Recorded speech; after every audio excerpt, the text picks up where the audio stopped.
finished Twilight Saga with Breaking Dawn Part 2, 2012's epic conclusion of a franchise that you love. It's great. Yeah, that's it, is it? Yeah. It's really good. We was just discussing how it's a little bit different from the book, because of the big finale. But then it wouldn't be such a great film. I think it works for the book, but it wouldn't work in a film. But I really enjoy it. I think it's great seeing Bella as a vampire. Am I allowed to do spoilers? Because it's been a while. Well, yeah, I was going to go into the spoilers at the end. I said it's hard to you... to talk about it without spoilers. It's a part 2 of the film. No. I find it a bit of a weird film, as with some of the others, because I feel like it doesn't know what it wants to be or what it is. It's a vampire film. Well, is it?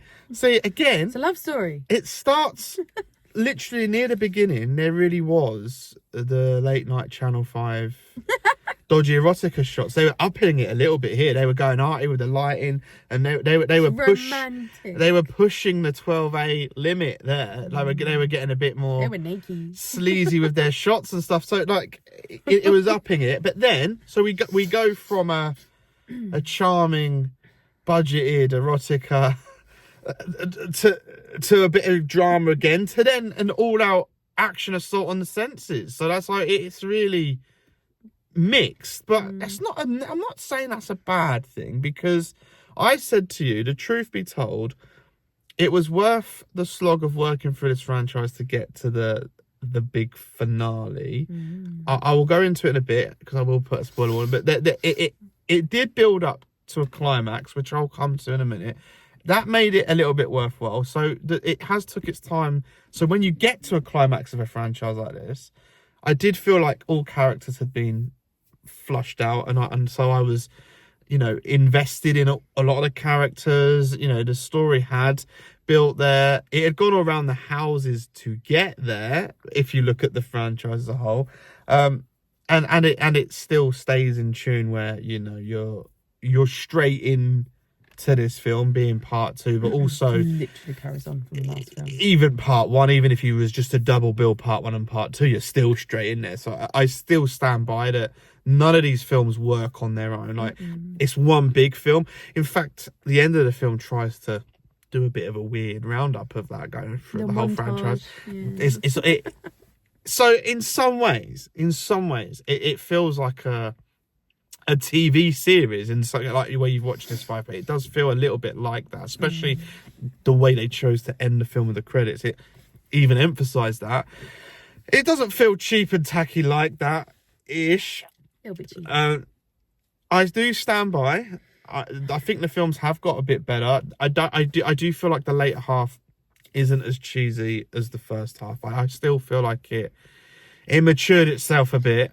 Well, I said Bella is a badass in this one. She's tough cookie. Yeah, but I was gonna. There is the odd little line and little sequences that does slip back into original Twilight and stuff. Like again, Robert Pattinson can't help but get on that piano and start bellowing one out. And the way it wasn't as cheesily edited and that, but it was slipping. It reminded me of that first one again when it was slipping in there. But okay, do you want to hear my gripes? Yeah, but wait for the spoilers at the moment. Okay. Or are you going into spoiler territory? Probably, yeah. Because it's hard not to. Everything in this film is a spoiler. Well, yeah, so I'll sum it up before spoilers, saying that it wasn't a bad ending to a franchise that was rocky. I'm surprised he liked it. Well, I'm gonna just round this up and go into spoilers because I do have some things to say about this ultimate ending of a franchise. But overall, I am torn on the ending, which I do want to get to. But I'm torn on it. But I don't think it destroys it. So I do, and I really did find a battle scene pretty climactic and quite thrilling. So I'll be honest with that. So overall, I didn't dislike it. I did enjoy it. I felt like it's been a journey to get here, but it paid off because I did feel like it was worthwhile. I think the editing is actually at the best of this franchise. I feel like the editing was upped for this particular entry, and I even felt like the cinematography was a little. I've been saying about this whole franchise going, it was serviceable, but this one, I do feel like this one took a step up with the filmmaking side of things. So, and I felt like the storytelling and characters were stronger. So overall, I'll be honest, I think it was actually a good, strong ending from a weaker starting franchise. I will say that. I'm going to put a spoiler notice up now then. So Spoilers. you go on. What did you want to say? Okay, so I love the whole franchise. I love the books. I think they're great. I really enjoy the films. It was amazing watching them back to back in such close succession. It really does play well, like one big film. So that's all awesome.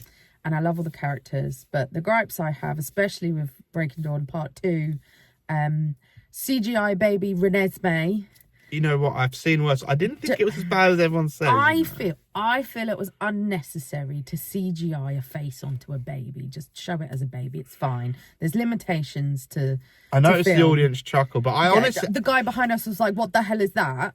And I was the same the first time I saw it. I'm not done. No, I'm going to let you go. But can I just say that I moan a lot about CGI, and I honestly didn't find it as bad as everyone's saying. I'm surprised he didn't pull that out, because it bugs me massively.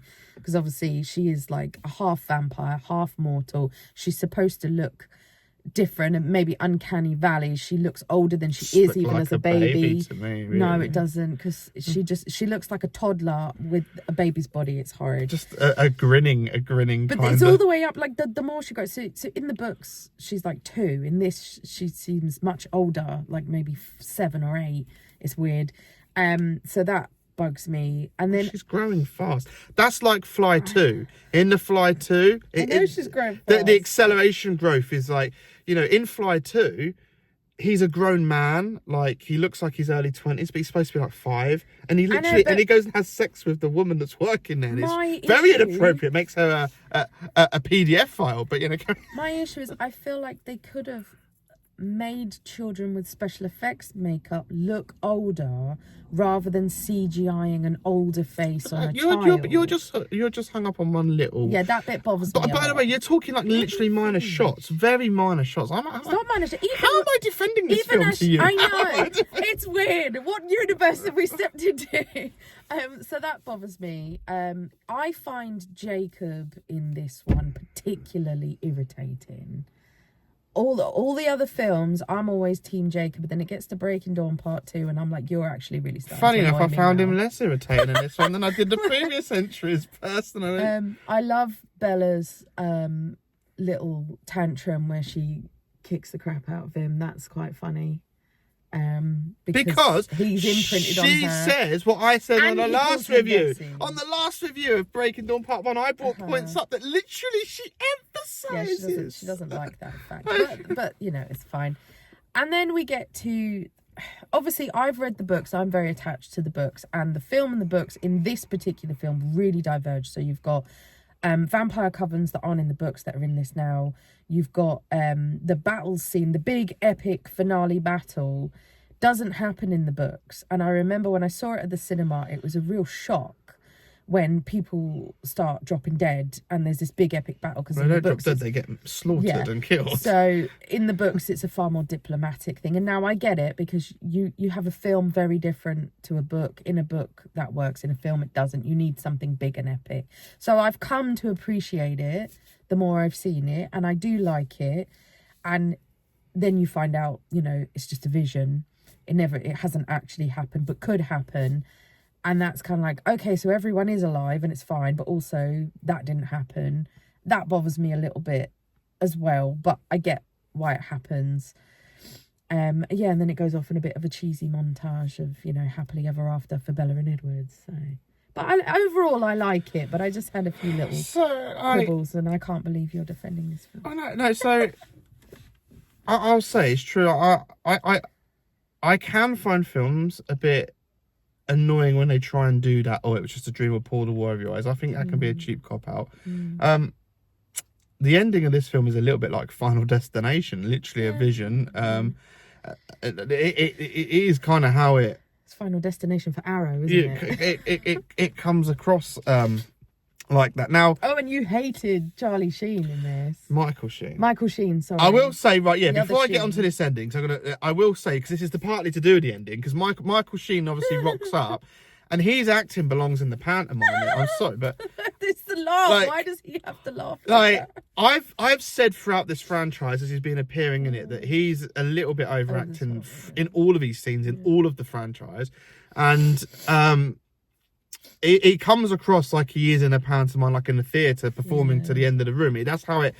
Now, I get his character might be larger than life and like that, but still, out of the whole film and everyone around him and the scenes and scenarios, it does still feel a little out of place and over the top. And then there is a bit where he just goes, like Pennywise the Clown. Yes. Even me in the cinema Laughs in seat, the I was like, child's oh face. God, I want to hide. It was so cringy and embarrassing. I was like, It and I was. don't think it was just me. I think someone else was. It was really weird. He literally is putting a Pennywise the Clown face from the original It, like pointing it. I'm like, what is he doing? Is he cutting the Pennywise now? It's very silly. So that's but the actual ending. I love the battle. You know, I actually felt like it was reward that you've gone through this kind of drama with silly Channel 5 erotica in it, like, which is labelled by you lot as romance, but it's kind of like cheesy, young erotica. But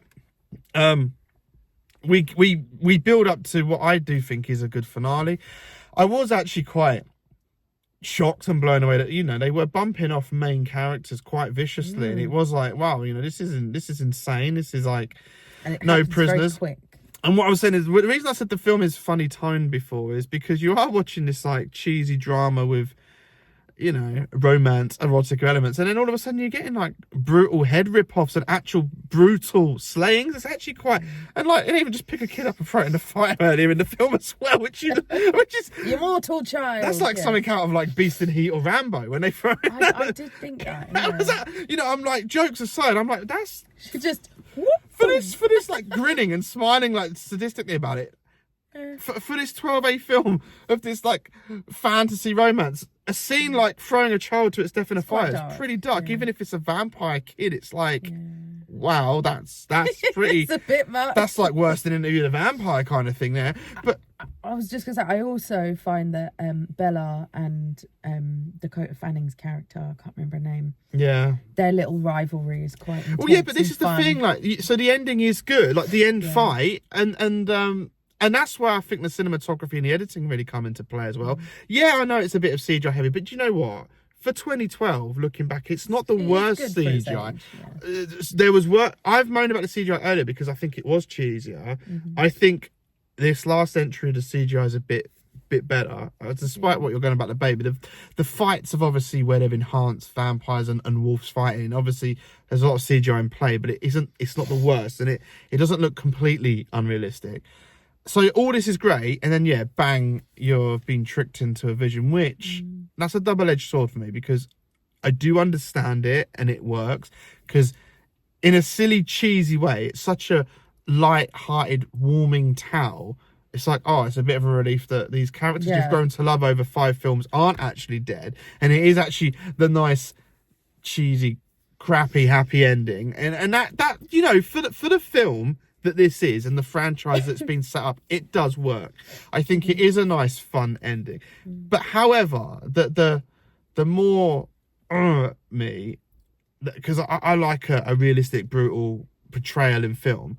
I thought the fight was so brutal. They technically do win. They just lose a lot of comrades on the way, which you do in war. So I was a bit like, it would have worked, the fact that they would have fought to the death and the few survived and started anew. That also would have worked. And that would have been a brave thing to the fact that it wasn't a vision that they really were fighting. Because I feel like it was a good ending, and it's almost like we've chickened out of being this dark. We better like and but so I think because it does fall into, you know, the Cullens are a peaceful family. They don't harm humans. They live off. yeah, of but they animal weren't blood. trying to fight. They literally they were cornered. They were cornered. Yeah, Arrow was obsessed with So the ones with power. you know, they were trying to not fight, even though they were trying to keep the peace. But there, you know, there are some people as mad as silly as Michael Sheen is in this. He was a nutty, arrogant person who weren't ever going to step down. I'm on the fence about this whole vision ending. I'm on the fence about it. I can understand it. Even he's afraid of his own death. I don't think it's the worst. I really like the end battle, so maybe it's a bit disappointing to pull the wool over your eyes going, actually we fooled you. But I'm like, but it doesn't take away that we did get that cinematic epic battle. We did get that. And, you know, I like Final Destination films. The same could be said for that. If you think, you know, you have a vision that's not real, but but obviously that's built into the story. They kind of build this into Twilight, but not as well. It was a bit, I feel like it is a cheap trick. That is a bit of a cheap trick, because if you think about the way the battle's also shown to him, it's like an epic cinema. I don't really think a vision would be shown separately with Jacob in the woods of that vine, but like the way, I don't think it would have been completely shown like that. He would have been seeing his own vision through his own eyes, not all these little intricate bits. He's also obsessed with the child. Yeah, I get it. So I just feel like that.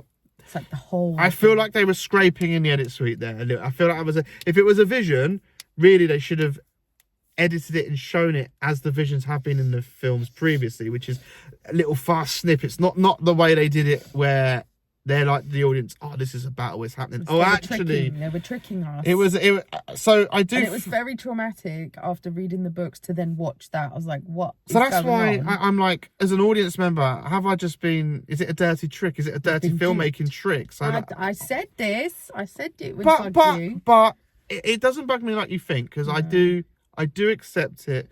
I do understand it.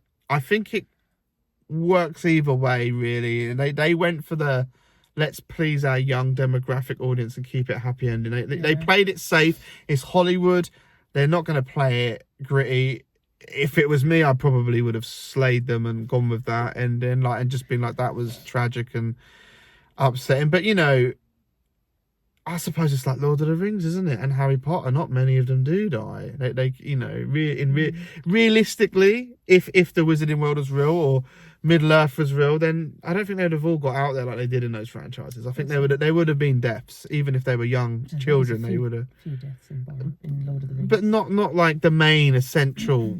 No, you know what I'm saying? Like, you know, not like they did in Twilight, where they bumped literally most of them off. Yeah, they didn't do a Game of Thrones on this one. But overall, to sum it up, Breaking Dawn Part 2, for me, probably is best of the franchise. And I maybe recommend this franchise to get to Breaking Dawn Part 2, just to live that ending. So there is a slight recommendation there for me. What you're telling me, what I'm hearing is Jason Impey, the indie extreme filmmaker, who loves horror and sci-fi and all that stuff. Well, Twilight is horror. It's vampires and werewolves. That's horror. He likes the Twilight franchise. I don't mind it. I said it's all right. It's an average. So we can watch view. it again. I would have it on. Yay me! The Twilight Saga Breaking Dawn Part 2, and let us know what you think Still better of than House of the Dead. Twilight Saga.